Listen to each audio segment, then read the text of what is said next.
за европски прашања, почитуван министер, колешки колеги пратеници, представници на медиуми, почитувана македонска јавност.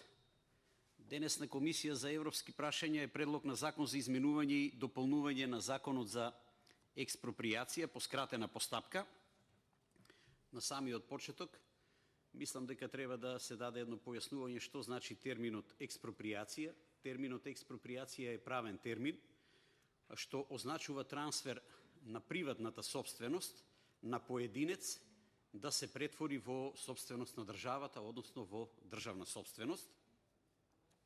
Во членот 1 од Законот за експроприација стои дека со овој закон се уредува одземањето и ограничувањето на правото на собственост и на имотните права на недвижности заради реализација на јавен интерес утврден со закон, а заради градење на објекти и изведување на други работи. Значи, јавниот интерес е нотиран уште во првиот член од Законот за експроприација.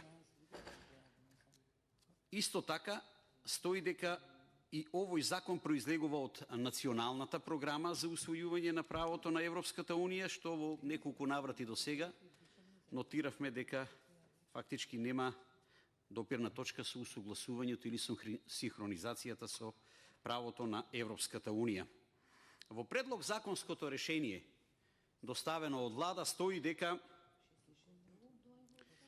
законот е исклучително важно да се донесе заради, спомнати се регионалната соработка, меѓународната димензија на сите видови на транспорт и модернизацијата на патната, односно транспортната инфраструктура. И сето е тоа добро, доколку изминатите 6 години во Република Македонија не е на власт Социјалдемократскиот сојуз на Македонија и Демократската унија за интеграција и фактички ние треба да направиме една ретроспектива што е до сега тоа направено. Каде е рангирана Република Македонија визави она што е направено во изминатите 6 години. Не постои класификација каде што не е на самото дно.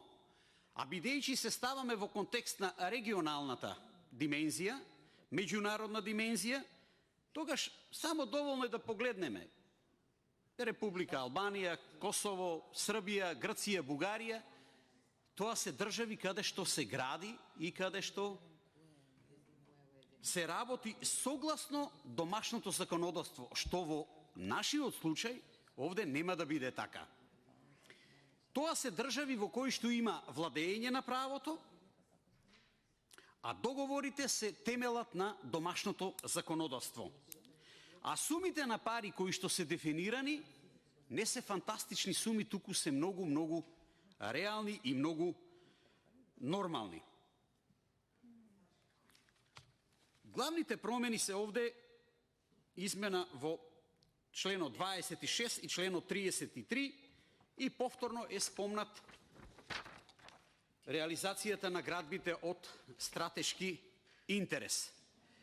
По однос на експроприацијата се поставува прашањето дали државата е комплетно спремна во делот за она што значи управа за имотно-правни односи, односно работи, дали го има соодветниот кадровски потенцијал да одговори на еден ваков мегапроект. Во согласност со тоа што експроприацијата е исклучително важна работа кога станува збор за ваков градешен зафат. Посебно што не постои урбанистички план, согласно кој што ќе се врши експроприацијата. Сите оние постапки кои што треба да бидат водени, сега се заменети со така наречениот урбанистички проект. Многу пати, често пати дискутираме на таа тема. И дали е возможно да се утврдат границите на земјиштето кое што ќе треба да се експроприира, и тоа дали трајно, дали времено. Сакам да укажам за јавниот интерес и да поставам прашање. Каков е тој јавен интерес ако се однесува на група на граѓани кои што го немаат видено договорот, а ние како пратеници исто така. Каков е тој јавен интерес?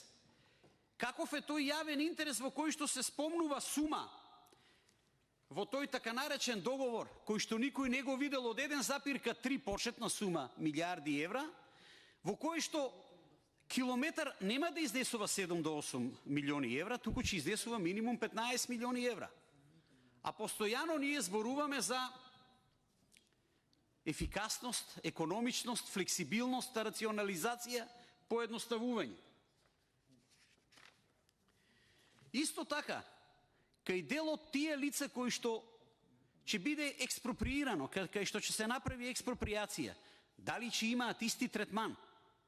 Затоа што стои во одредбите 5 и 6 на членот 33 во предлог законското решение, какви права ќе имаат оние лица на кои што ќе треба да им се одземе фактички нивната своина, а изградено на земјиште кај што немаат документ за приватна собственост на земјиштето.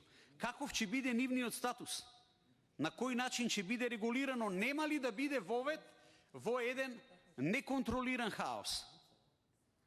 Зошто постојано поставуваме прашања за тоа што сметаме дека за еден ваков проект од огромно значење треба некои работи пред време да бидат дефинирани. И невозможно е да се дефинира една сума на пари, да се плати доколку биде изграден за 5 години, а друга сума на пари доколку биде изграден за неколку месеци или година или две подоцна. Зошто инвеститорот не најде начин да си го реши тоа? Кога сите други кои што работат во градежниот сектор наоѓаат начини да работат согласно постојниот закон, за нив нема да важат никакви олеснувања.